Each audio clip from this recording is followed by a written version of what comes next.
سندھ کے وزراء شرجیل انعام میمن اور ناصر حسین شاہ سے چینی electric charging company AE auto کے حکام کی ملاقات میں صوبے بھر میں الیکٹرک گاڑیوں کے لیے چارجنگ اسٹیشنز کے قیام پر تبادلہ خیال کیا گیا۔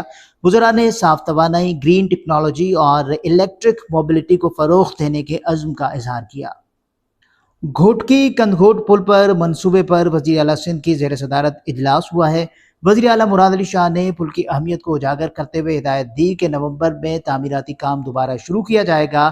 12 سے 15 کلومیٹر طویل یہ پل سندھ، پنجاب اور بلوچستان کو ملانے والا اہم معاشی اور ٹریفک منصوبہ ہوگا۔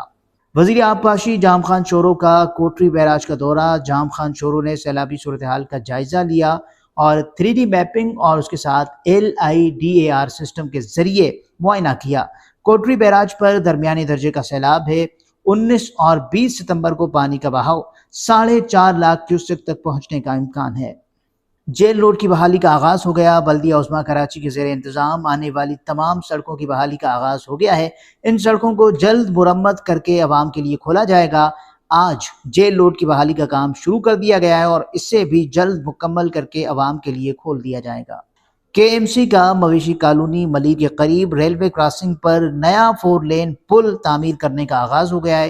1.6 ارب روپے کی لاگت سے بننے والا یہ پل 100 دن میں مکمل کر کے عوام کے لیے کھولا جائے گا۔ یہ منصوبہ دیرینہ عوامی مطالبہ تھا جو ٹریفک کی روانی اور ٹرین حادثات کی روک تھام کو یقینی بنائے گا۔